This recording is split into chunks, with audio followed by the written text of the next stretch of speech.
लाख शिवलिंग की स्थापना की है। जब अज्ञातवास में आए थे तो उन्होंने जी इन्हीं गुफाओं में मतलब उन्होंने अपना समय बिताया। तो हम लोगों ने जो है यहाँ पे 2-4 लोगों ने मिलके यहाँ खुदाई करी। हमने उस सुरंग को देखना चाहा कि भाई अंदर जो है कैसा है, तो जगह कम थी। तो खोदना जब शुरू किया तो हमें ऊपर जो है एक शिवलिंग की आकृति मिली वहाँ पे, जहाँ जो है जल टपकता है। दोस्तों, एक जगह पर 1 लाख शिवलिंग, क्या आप यकीन मानोगे कि हैं? और अगर हैं तो इसको कौन लाया, किसने इसको यहाँ पर बनाया और इसके पीछे की कहानी क्या है? नमस्कार दोस्तों, आप देख रहे हैं इसके मिस्टिक। मेरा नाम है राहुल और स्वागत है आपका शिव एक खोज सीरीज़ में। जैसे कि आपको पता है दोस्तों, मैं निकला हूँ भगवान शिव के मंदिरों की तलाश में, और इसी तलाश को पूरा करते हुए आज मैं आया हूँ लाखा मंडल, जहाँ पर भगवान शिव का इतिहास है, कौरवों का इतिहास है और पांडवों का इतिहास है। दोस्तों, उत्तराखंड ना एक रहस्यमय जगह है जहाँ पर बहुत सारे मंदिर, बहुत सारी चीज़ें आपको मिलेंगी। और अगर आप उत्तराखंड के जितने पौराणिक मंदिर हैं उनकी कड़ियाँ जोड़ने बैठोगे तो आपको महाभारत की कहानी पर भरोसा होने लगेगा। आपको पता चलेगा कि जो महाभारत की कहानी है वो किस तरीके से आगे बढ़ी, महाभारत ख़त्म होने के बाद क्या हुआ, वो सब आपको इन मंदिरों की कहानी के थ्रू पता चलता है। तो दोस्तों, इसीलिए आज मैं आ चुका हूँ देहरादून ज़िले के लाखा मंडल गाँव में, जहाँ पर भगवान शिव का बहुत बड़ा मंदिर है, यानी कि लाखा मंडल। लाखा मंडल में आपको वो सारी चीज़ें जानने को मिलेंगी और ऐसी ऐसी चीज़ें जानने को मिलेंगी जो आपने कभी सोची भी नहीं होंगी। तो चलिए दोस्तों, अगर आपको भगवान शिव पर भरोसा है, महाभारत की कहानी पर भरोसा है, तो इस वीडियो को पूरी एंड तक देखिएगा, क्योंकि इस वीडियो में आपको बहुत नई चीज़ें दिखाने वाली। देहरादून जिले का सबसे रहस्यमय मंदिर, जहां पर 1 लाख शिवलिंग कैसे आए, किसने बनाए, कब आए, ये सब एक रहस्य है। लेकिन दोस्तों, ये रहस्य उन लोगों के लिए है जो भगवान में नहीं मानते, महाभारत की कहानियों को केवल कल्पना मात्र मानते हैं। लेकिन आप और मैं, जो एक डोर से बंधे हैं, उनके लिए इस कहानी का सार एकदम सामान्य है। जिनको भगवान पर आस्था है और जो चीज़ें जानने के इच्छुक हैं और जो हमारे महाकाव्य महाभारत में विश्वास रखते हैं, वो आज इस वीडियो के ज़रिए बिल्कुल नया जानेंगे, वो भी बिल्कुल अलग तरीके से।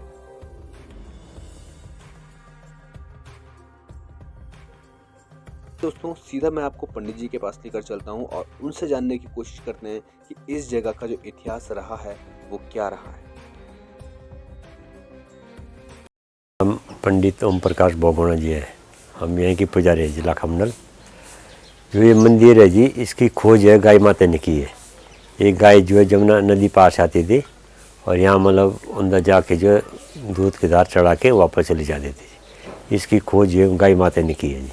यहाँ पहले जंगल रहा होगा जी यहाँ ना, और फिर यहाँ मतलब पानों ने जो है ये मंदिर बनाए। पानों ने जो है 100 लाख शिवलिंग की स्थापना की है।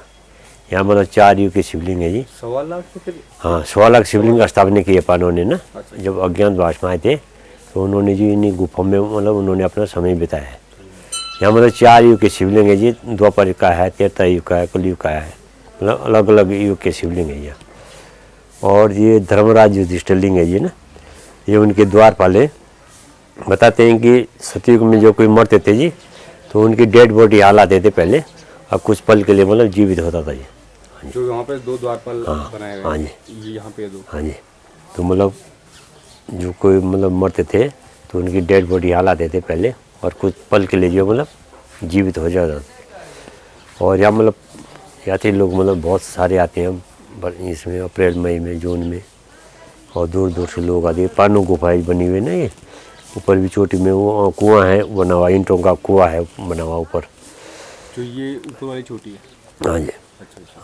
तो चलिए दोस्तों, अभी मैं आपको दिखाता हूँ जो धर्मराज युधिष्ठिर ने खुद अपने हाथों से वो शिवलिंग भगवान शिव के लिए स्थापित किया था। तो अभी आप मेरे पीछे देख सकते हैं, ये पूरा लाखा मंडल का एरिया है। और जिस वक्त अभी जहाँ पे मैं भी जा रहा हूँ वो है शिवलिंग, जो कि युधिष्ठिर ने अपने हाथों से उस शिवलिंग की स्थापना की थी। तो ये रास्ता है दोस्तों, ये पूरा लाखा मंडल का मंदिर है, और यहाँ से एक रास्ता जाता है जो कि सीधा जाता है उस शिवलिंग की तरफ। दोस्तों, यूं ही नहीं, लाखा मंडल को रहस्यमय जगह बोला जाता है। ये जो आप शिवलिंग देख रहे हैं, ये जो बीच वाला शिवलिंग है, ये युधिष्ठिर के नाम से जाना जाता है। और इसके आसपास 4 शिवलिंग आकृति हैं जो कि बाकी के 4 पांडवों के नाम से जानी जाती है। और जो बीच वाला शिवलिंग है उसके नाम से इसलिए जाना जाता है कि युधिष्ठिर ने अपने हाथ से भगवान शिव को ये शिवलिंग समर्पित किया था और अपने हाथों से शिवलिंग का स्थापना इस जगह पर की थी। ये तो बात हो गई दोस्तों युधिष्ठिर की, जो कि उन्होंने अपना शिवलिंग यहाँ पर स्थापित किया था। लेकिन अगर आप इन 2 द्वारपालों को अगर आप देखोगे तो ये जो 2 द्वारपाल है ना दोस्तों, ये बहुत ही रहस्यमयी है। माना जाता है कि जो इससे पहले वाला युग था, सतयुग था, उस युग में जब इस जगह पर इन 2 द्वारपालों के बीच में किसी मरे हुए इंसान को रखा जाता था, तो पंडित उसके मुंह में गंगा जल छिड़ककर उसे कुछ देर के लिए जिंदा करते थे और वो ओम नमः शिवाय बोलकर स्वर्ग सिधार जाता था। जब रामचंद्र जी ने श्रीलंका जाने के लिए पुल बांधा था, या तो लाखा मंडल के प्रांगण में ये शिवलिंग रेते बालू का है। ये शिवलिंग या तो वहाँ मिलेगा सोयतबंद रामेश्वर में, या तो लाखा मंडल के प्रांगण में। ये पूरे भारत देश में ये शिवलिंग नहीं मिलेगा। ये हरे रंग का शिवलिंग है। ये द्वापर युग का है, कृष्ण जी के टाइम का। यहाँ पे आगे ये जो यहाँ पे ये पांडव नृत्य होता है, यहाँ पे पांडवों की ये चौरी है, पांडवों की चौरी जिसमें औजार रखे गए हैं। तो ये पांडव नृत्य होता है यहाँ पे। और ये यहाँ पे अंदर ये कुंती माँ की मूर्ति है। ये कुंती माता पांडवों की माता जी। जी। तो यहाँ पे ये आगे आगे ये जो है, ये जो शिव के नंदीगण हैं, ये शिव के नंदीगण हैं मंदिर के ठीक दरबार के सामने। और आगे आप लोग अंदर चलेंगे तो आप लोगों को अंदर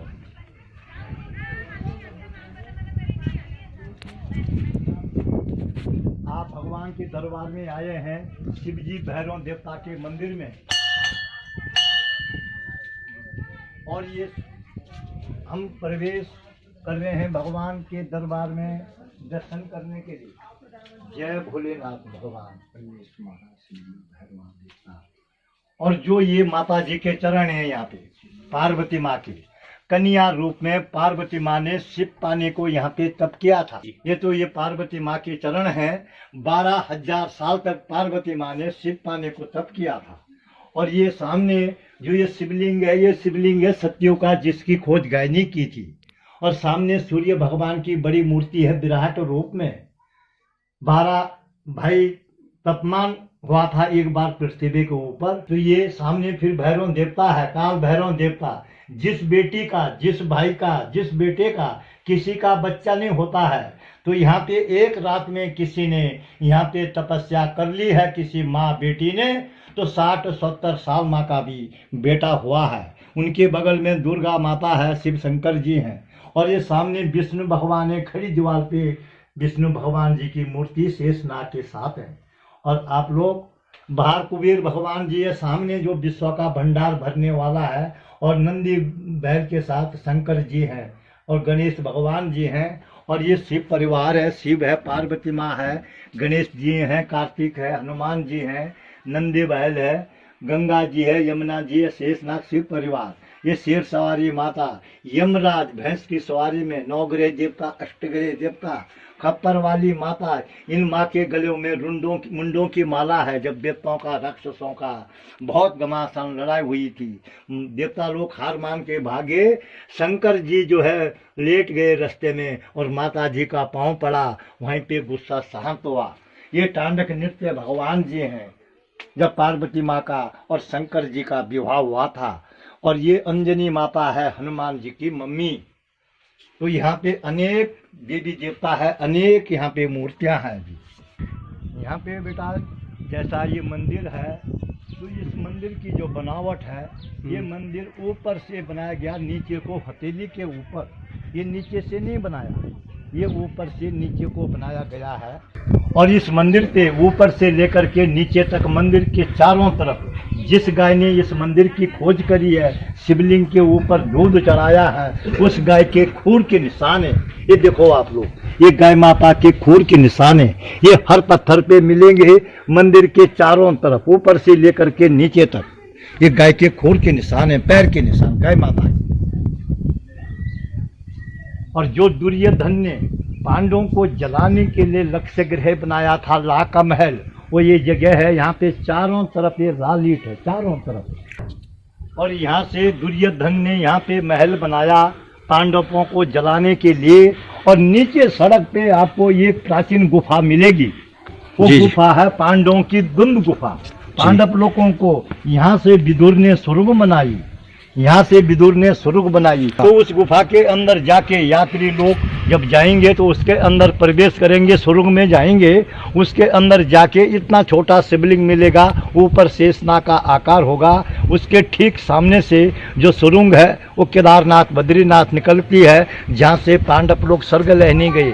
उसके बगल में दूसरी सुरंग है, वो विराट राजा के यहाँ निकलती है, राजा विराट, जहाँ पे पांडव लोगों ने नौकरी करी है। उसके अंदर तीसरी सुरंग है, वो आपके कुरुक्षेत्र में निकलती है, हरियाणा में, जहाँ पे महाभारत की लड़ाई शुरू हुई है। ये मूर्ति कौन सी है? हाँ, ये बताओ। राजा दक्ष ने यज्ञ किया था, उन्होंने अपने बेटी और जवाई को यज्ञ में नहीं बुलाया, पूरे तमाम दुनिया के लोगों को सबको बुलाया है। तो सतयुग में इनका रूप है वीर और भद्र, सतयुग में ये भद्र है। वीर भद्र सतयुग में। त्रेता युग में इनका रूप है जय और विजय, और द्वापर में इनका रूप है द्वार और पाल। द्वापर में इनका रूप है द्वार और पाल, और इस कलयुग में ये भगवान है, इसका हीरे मोती का मुकुट है, और ये राक्षस है जिसको हम भूत भी कहते हैं। इसके खोपड़ी पे मसान का निशान है। जो कोई हमारे इस इलाके में 24 गांव के बीच में, राखा मंडल के अंतर्गत में 24 गांव आते हैं, 24 गांव के बीच में जिसकी मृत्यु होती थी, उनकी डेड बॉडी इन द्वारपाल के बीच में रखी जाती थी, और पंडित जी अपने घर से गंगा यमुना जल लेके आते थे, मंत्र द्वारा उस पे जल का छीड़ा मारा, और मरा हुआ आदमी जीवित होता था। ब्राह्मण देवता उसको अपने हाथों से दूध भात खिलाता था। ये शिवलिंग, ये धर्मराज युधिष्ठिर महाराज ने इस शिवलिंग की स्थापना करी है। इस शिवलिंग का नाम है मल्लेश्वर महादेव के नाम से, मल्लेश्वर महादेव के नाम से। जो कोई इस इलाके में मरता था, उनकी डेड बॉडी यहाँ रखी जाती थी शिवलिंग के मुख के द्वार में, और यहाँ पे पुजारी अपने घर से गंगा यमुना जल लेके आते थे, मंत्र द्वारा उस पे जल का छेड़ा मारा, मरा हुआ आदमी जीवित होता था। तो ये शिवलिंग मल्लेश्वर महादेव के नाम से है, और इसके चारों तरफ ये 4 मठ है। ये भीम है, अर्जुन है, सदेव है, नकुल है। ये चारों भाई बड़े भाई की रक्षा कर रहे हैं, और कि हमारे बड़े भाई के कार्य में कोई बाधा ना पड़े। तो ये भगवान शंकर जी और ये शिवलिंग धर्मराज युधिष्ठिर महाराज के स्वयं रूप में है ये शिवलिंग। और ये शिवलिंग की जो रेखा है ये सीधी पश्चिम को है, इसका जो मुंह है इस शिवलिंग का वो पश्चिम को है।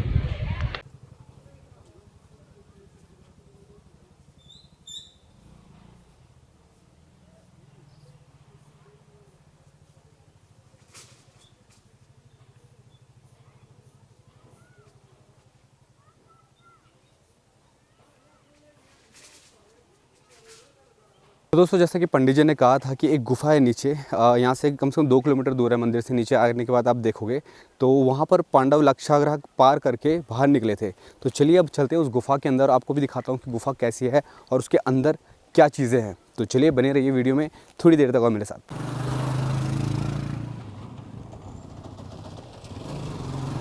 तो ये है पांडव गुफा, जो कि 2 किलोमीटर नीचे है मंदिर से। और ये जो गुफा है वो अंदर ही अंदर जाकर के मिल रही है, जहाँ से आपको पंडित जी ने बताया था कि उस जगह से। तो चलिए अंदर जाकर देखते हैं।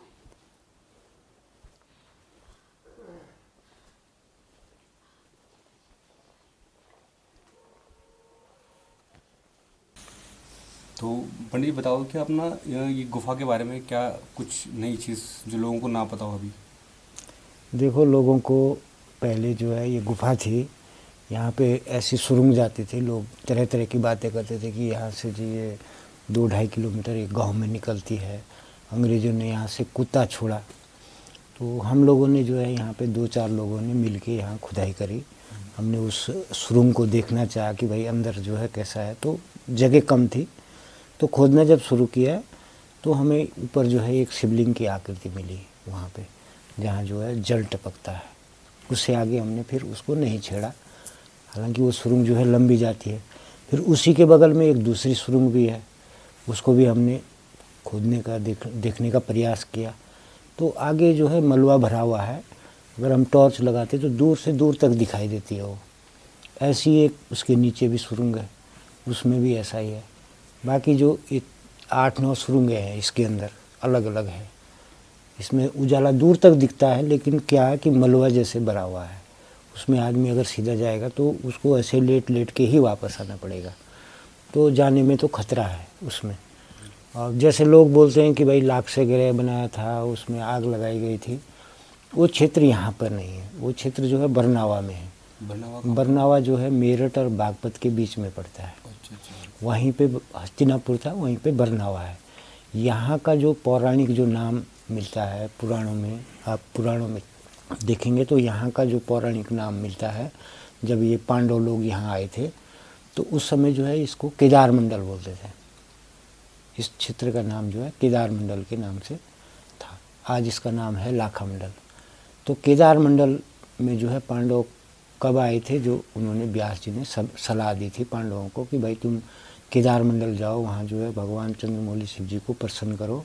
तो जब भगवान तुम्हें प्रसन्न होकर दर्शन देंगे, तो जब तुम स्वशरीर भगवान को स्पर्श कर लेंगे तब तुम्हारा पाप मोचन होगा। तो यहाँ से शुरुआत की पांडवों ने। यहाँ जो बोलते हैं लोग कि भाई 1.25 लाख शिवलिंग उन्होंने स्थापित किए, जगह जगह उसके अवशेष भी मिलते हैं। तो जब कभी प्रलय हुई होगी तो बहुत सारी चीज़ें जो है दब गई। वैसे मेन जो है उल्लेख ये भी मिलता है कि यहाँ भगवान कार्तिकेय का जन्म बताया जाता है इस गुफा के अंदर। और पांडवों को जब 12 वर्ष का वनवास था, 1 वर्ष का अज्ञातवास था, तो उस 1 वर्ष के अज्ञात के दौरान जो है पांडव यहाँ से राजा विराट के यहाँ चले गए थे, जब उनका जो है अज्ञातवास शुरू हुआ था। और ये क्षेत्र जो है राजा विराट के इसमें आता है। यहाँ चक्रोता के पास आज भी किले के अवशेष हैं जो अभी भी विद्यमान है वहाँ। तो जैसे लोग बोलते हैं कि भाई लाक्ष्य ग्रह से घुसे थे, फिर कई लोग ऐसे बोलते हैं कि तो इतनी छोटी सुरंग से भीम कैसे आए। बड़े बड़े पांडव तो पहले आ गए, लेकिन ये भीम कैसे आया होगा। भीम तो बहुत बलशाली था, बहुत ऊंचे कद का आदमी था, वो कैसे आया। हाँ ठीक है, अगर उन्होंने यहाँ पे गुप्तवास किया तो कोई जगह उन्होंने बंद कर दी होगी कि भाई इससे आगे नहीं जाना। अभी जैसे वहाँ शिवलिंग है, तो शिवलिंग के पास ऐसी वो है कि आज के कलयुग के आदमी जो है उसको शिवलिंग के रूप में मानेगा, नाग की जैसी आकृति भी आपने देखा ही होगा ऊपर। तो हो सकता है कि कोई ऐसी चिन्हित जगह उन्होंने कर दी कि भाई ताकि आगे आदमी ना जाए, जबकि वो सुरंग जो बहुत लंबी दिखाई देती है। तो पांडवों का यहाँ बाल अवस्था से लेके और अंतिम अवस्था तक तो उनका बहुत नाता रहा है हिमालय क्षेत्र से। और जो ये लाखा मंडल है ये बहुत विशेष है। आपने देखा होगा कि जगह जगह जो है अवशेष मिलते रहते हैं, इस प्रकार के शिवलिंग भी मिलते हैं, कोई छोटे हैं कोई बड़े हैं। और यहाँ जो बनी हुई ये गुफा ये बहुत प्राचीन है। ये काफ़ी समय से, जब हमारे भी 47-48 वर्ष की एज हो गई, तो हमने यही देखा कि इसके अंदर जो है ऐसी तो ये काली थी, फिर आज तो धुनी वगैरह भी जलती है तो इससे भी थोड़ा कालापन हो गया, लेकिन ये पहले से बोलते हैं कि भाई ये पहले से काली है। तो हमारे जो बुजुर्ग लोग बताते हैं वो तो ये बताते हैं कि भाई भीम ने जो है जब उन्होंने अज्ञातवास का समय यहाँ व्यतीत किया था तो भीम ने जो है इसके अंदर अग्नि जलाई थी, क्योंकि उनके लिए आग और पानी उस समय बंद कर रखा था, तो उन्होंने यहाँ पे आग जलाई थी, तब से कि ये काला है। लोग ऐसा भी मानते हैं। लेकिन यहाँ पे क्या है कि बहुत सारी चीज़ें हैं इन गुफाओं का। अगर मान लीजिए हम खोदते हैं, हमने भी तो खोदा ही था, लेकिन हमें वो आकृति मिल गई है जो कुदरती बनी हुई है, वहाँ जल टपक रहा है, तो ये कोई कम बड़ी बात है। अगर इन गुफाओं को खोदा जाए, इनके अंदर का मलबा देखा जाए, तो हो सकता है कि कोई और भी राज आगे छुपे हों इसमें। लेकिन अकेला आदमी क्या करेगा, अभी हमें यहाँ तो हम क्या कर सकते हैं। और कोई अंदर आए, भाई अब लोग अंदर जा रहे हैं तो जितने बार उस पर लग रहे हैं उतने बार जो है मिट्टी गिरती रहेगी तो एक दिन ये नीचे आ जाएगी, कहीं ना कहीं से किसी ना आदमी को चोट लग जाएगी। हम सरकार से भी बोलते भाई आप यहाँ पे कुछ कार्य कराओ, क्योंकि लोग तो मानेंगे नहीं, वहाँ शिवलिंग देखने को तो जाते हैं। अब वहाँ का जो हिस्सा है वो थोड़ा कच्चा पड़ गया, कच्चा ऐसा पड़ गया, लोग जा रहे आज थोड़ी से पत्थर एक ने छुड़ा दे थोड़े, क्योंकि ऐसे तो कच्ची है ये गुफाएँ, आप देख रहे कि रेत और पत्थर से ही बनी हुई है।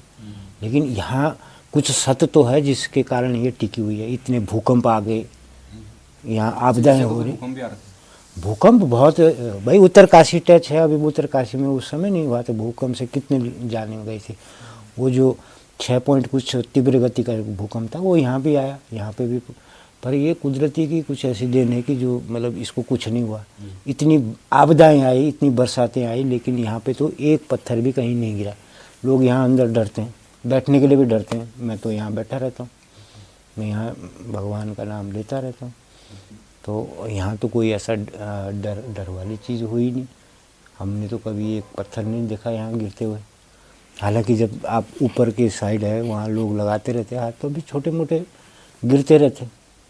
लेकिन इस एरिया में जो इतना बड़ा एरिया है, तो ये किसी चीज़ से तो ऐसा तो नहीं है कि भाई इसको ऐसे थाम रखा होगा कि पूरी ऐसी चट्टान है। बस ऐसे छोटे छोटे पत्थरों से ही कुदरत ने जो है रोक रखा है। तो ये मतलब इसमें कुछ भी नया नहीं किया गया है, जो काला काला है ये पहले से ऐसे ही था। पहले से ऐसा ही था। अब ये है कि थोड़ा धुनी जलती है। अब जैसे हमारे यहाँ है तो हम ये धुनी यहाँ चेतन रखते हैं। ये धुनी जो है 24 घंटे चेतन रहती है। और आपकी जोत है उसको भी चेतन रखते हैं। तो आप अपना जो भी खाना वाना है सब यहीं पे बनाते हैं? हाँ, बस ये है कि जब भगत लोग आते हैं उनके लिए एक चाय पानी के लिए रखा हुआ है। कभी हम लोग भी कर लेते हैं भोजन, नहीं तो हमारा घर नज़दीक में, मैं लाखा मंडल भी पुजारी हूँ मंदिर में। और यहाँ पे तो मैं अकेला ही देखता हूँ। तो मतलब जो आप लाक्षागृह बता रहे हैं वो आप मेरठ की तरफ बता रहे हैं? हाँ, लाख से सुना तो था मेरठ की तरफ। हाँ हाँ हाँ, असली वो चीज़ वही है। आपने सुना था कि लाक्षागृह यहाँ पर भी था। जी जी जी। अब ऐसा है ना जी, कई चीज़ें हैं। अभी हमारे जितने भी अपने वैज्ञानिक लोग हैं या जो कवि लोग रहे, उन्होंने भी अलग अलग, जैसे कार्तिकेयपुर ही ब्रह्मपुर, तो कार्तिकेय का जो स्थल है, कोई बताता है कि राजस्थान में हुआ था उनका जन्म, कोई बताता है कि इधर गढ़वाल में हुआ, कोई बताता है कि असली तथ्य पे तो कोई गया नहीं। आज वैज्ञानिकों में भी यही चीज़ है कि एक दूसरा दूसरी जगह बताएगा, तीसरा तीसरी जगह, लेकिन इसकी खोज ढंग से किसी ने की नहीं। ये तो कुदरती ये है कि हमने जब ये थोड़ा केदार खंड में जब इसका पढ़ा, केदार खंड ग्रंथ में जब पढ़ा, तो उसमें जो है इसका पूरा विवरण मिला। वो नदियों का वो मिला है, वो चीज़ें मिली है, तो तभी थोड़ी सी हमारे को भी जानकारी हुई, नहीं तो हमारे को क्या पता था। वो कुछ कुदरती, मेरे को एक दिन महाराज जी बैठे हुए थे यहाँ, कोई महाराज जी थे, उनके पास किताब थी, तो मेरे मुखारबिंद से जैसे कुछ भगवान ने बोला, भाई आप बोलो कि भाई केदार खंड में इसका वर्णन है, आप 42वां 43वां अध्याय देखो। तो महाराज जी देखने लगे। जब देखा उन्होंने तो उसमें सारा विवरण था, यहाँ के एक एक नदियों का, एक एक पर्वतों का पूर्ण विवरण है, जिसमें ये भी है कि जो कार्तिकेय, भगवान कार्तिकेय का जन्म स्थल बताया गया कि वो बिंदु सरोवर के निकट था। यहाँ बिंदु सरोवर था, यानी कि यहाँ पे तालाब ही था। ये तालाब से ही ये बनी। तो ये लाखा मंडल, आप गए लाखा मंडल, तो लाखा मंडल के ऊपर भी वो चोटियाँ दिखाई देती है। तो वहाँ तक जो है आपको यमुना के जो है पत्थर दिखाई देंगे, जैसे वो बड़े बड़े पत्थर होते हैं जो यमुना में होते हैं, उसी प्रकार के पत्थर है। तो इसका मतलब ये जगह जो है पहले जल के अंदर रही है। बाद में जब जल नीचे हुआ तो और नीचे चला गया। आज तो 2-2.5 किलोमीटर गहराई पे जल पहुंच गए। नहीं तो लाखा मंडल भी ऐसा था जैसे हर की पेड़ी में मंदिर है, हर की पेड़ी में, वैसे जो लाखा मंडल के मंदिर बने हुए। तो उस समय यमुना जी बहुत हाइट में थी। आज यमुना जी जो है 2-2.5 किलोमीटर नीचे पहुँच गई। नीचे नदी देख रहे हैं, ये कौन सी नदी है? यमुना नदी है। यमुना नदी। इसके लाखा मंडल के पीछे से जो है, पश्चिम से जो है पूरब में जो संगम बनाती 2 नदियाँ हैं। एक को इधर जो है ऋषि गंगा बोलते हैं, एक तो को जो है गोमती गंगा बोलते हैं, और जो सामने से आ रही है उसको वरुण नदी बोलते हैं। इधर से जो है यमुना जी आ रही है। और एक बाण गंगा है जिसको बाण गंगा बोलते हैं, कि अर्जुन ने अपने बाण से जो है उसको निकाला था। वो यहीं बन्नी घाट में 1-1.5 किलोमीटर में यहाँ से, तो वहाँ से वो प्रस्फुटित होती है। तो वहीं से जो है ये बिंदु सरोवर था, जो मतलब चट्टान थी वो बंद होगा, तो ये पूरे उसमें जो है जल ही जल घूमता होगा पहले। तो ये आज की बात नहीं, ये तो कल्पों की बात है। जैसे लाखा मंडल में आपने सुना होगा कि हरयुग के यहाँ शिवलिंग है, आपने सुना होगा वहाँ पे कि भाई ये सफ़ेद रंग का शिवलिंग है, वो सतयुग का है, ये द्वापर के हैं, तो ये हरे रंग के हैं, ये लाल रंग के हैं, त्रेता युग के हैं, ये काले रंग के हैं, ये कलयुग के हैं। तो जो ये युग होते हैं ये भी बहुत कम होते हैं। जैसे कल्प होता है वो बहुत बड़ा होता है, कल्पों में जो है कई युग चले जाते हैं। तो ये कल्पों की चीज़ें हैं, ये आज की चीज़ें थोड़ी नहीं, ये कल्पों से बनी है, और युग तो इसमें कई चले गए। तो इस भांति के शिवलिंग भी है वहाँ छोटे हैं, बड़े हैं। अभी एक आदमी को जो है, जो जहाँ पे आपने जल चढ़ाया होगा, तो वहाँ आपने शिवलिंग देखा, तो उसी आदमी को सबसे पहले, उससे पहले उसको यहाँ एक बाहर छोटा सा शिवलिंग है स्थापित किया हुआ है, उनकी छानी है यहाँ, तो उसने ला करके यहाँ रखा। उसके बाद मिला उसको वो वाला शिवलिंग, वो बूढ़ा आज भी है, उनकी छानी है यहाँ पास में, और उनके हाथ से वो स्थापित किया हुआ है। तो वो छोटे से शिवलिंग है इतने से। अब कोई बड़े बड़े हैं। अभी धौरा देवी में पिछले बार जब शिवरात्रि थी, तो धौरा देवी में और लाखमडल में भी 6-7 शिवलिंग मिले थे, जहाँ वो खुदाई स्थल है। 2007 में खुदाई हुई थी, तो उसके बगल में। और धौरा देवी है एक, लाखमडल से आधा किलोमीटर, जब पैदल जाते तो आधा किलोमीटर में है। तो वहाँ जो है 10-12 शिवलिंग जो है नीचे पड़े हुए थे, आज भी वो वहीं विद्यमान है। तब तो वहाँ पर म्यूजियम बन रहा है, तो जहाँ पे सारे शिवलिंग रखे जाएंगे। हाँ, शिवलिंग क्या, वो म्यूजियम तो अब बनाया जा रहा है। अभी भी जो है उसमें जो म्यूजियम का जो उनका अभी जहाँ पे उन्होंने माल गोदाम रख रखा है, अभी तो गोदाम ही कहेंगे, वो म्यूजियम तो है नहीं। तो गोदाम के अंदर जो है आज भी जो है 7 शिलालेख पड़े हुए हैं, जिनमें से जो है केवल 2 शिलालेखों का वर्णन हुआ है, जिसमें जो है कुनिंद वंशजों का है, जयदास इनके वंशजों का है, और शीलवर्मन जिसमें जो है ईश्वरा का शिलालेख है। ईश्वरा ने जो है 11 पीढ़ी के 12 राजाओं के नाम उसमें लिखे हैं, जिसमें जो है शीलवर्मन जो मतलब मुख्य थे उनके, कुछ उसमें पंक्तियां जो है कटी हुई है। फिर भी वो 24 लाइन का शिलालेख है, उसका वर्णन हुआ है। उसमें जो है उसने लिखा कि भाई जब तक सूर्य, चाँद और तारे इस धरती पर विद्यमान रहें, तब तक जो है चंद्रगुप्त का ये कीर्ति स्थान बना रहे, क्योंकि ईश्वरा ने जो है सतीत्व प्राप्त किया था।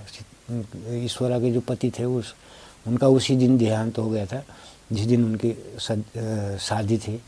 तो इधर जो है ईश्वरा मतलब दुल्हन बन के तैयार थी, लेकिन जब पता लगा कि भाई उनके पति का देहांत हो गया, तो ईश्वरा ने कहा कि भाई मैं तो अपने ही पति के नाम से रहूँगी, और उसने सतीत्व प्राप्त किया था। तो उसने वहाँ एक शिलालेख लिखा है, एक कोई मंदिर का भी निर्माण किया उसने, ईश्वरा ने। तो उसमें जो है उसने 11 पीढ़ी के 12 राजाओं के नाम लिखे, जो बहुत विशेष बड़े बड़े राजा थे। लेकिन दुख इस बात का है कि आज की डेट में कोई मुद्राएं नहीं मिली उनकी, कोई ऐसी बड़ी खुदाई नहीं हुई। जो सरकार ने वहाँ खुदाई करी होगी तो काफ़ी जो शिवलिंग वगैरह मिलते, अवशेष मिलते, या कुछ उनकी मुद्राएं मिलती। ये प्रयास तो कोई कर नहीं रहा, आज भी वो चीज़ वंचित पड़ी हुई है। जबकि यहाँ पुरातत्विक बड़ी बहुत से ज़्यादा भी सामग्री मिल सकती है, जो आज भी ज़मीन के नीचे दबी हुई है। अब लोग धड़ाधड़ वहाँ जो है कंस्ट्रक्शन कर रहे हैं, धड़ाधड़ मकान बना रहे हैं, पौराणिकता को ख़त्म कर रहे हैं। अब जैसे पौराणिक मकान है जो लकड़ियों से बने हुए हैं, निर्मित बने हुए हैं, तो उसी प्रकार का उसका डिज़ाइन भी। लेकिन अब गवर्नमेंट वो तो देती है, नोटिस तो देती है, लेकिन उसको रोकती नहीं है। लोगों ने धड़ाधड़ बना दिया, वहाँ पर पक्की बिल्डिंगें बन गई। अब बाई चांस बाद में अगर सरकार इसकी खुदाई कराती है या कुछ खोजबीन करती है, जैसे पुरातत्व विभाग करता है, तो वो जो है फिर समस्याएं आ जाएगी बाद में। तो उन चीज़ों को रोकना चाहिए भाई, या तो पूरा निर्माण करना है भाई, पूरी उसकी खुदाई करनी है, तो उन लोगों को फिर ठिकाना दें, व्यवस्थित करें, और उस जगह को जो है स्पेशल ही, जो अभी तक वो मुद्राएं नहीं मिली और जो उनके राजाओं के टाइम का जो भी कुछ अवशेष थे, वो अभी तक जो है सरकार नहीं कर रही। 2007 में जो है ज़्यादा जो है उन्होंने 20 मीटर के ही एरिया में खुदाई करी है।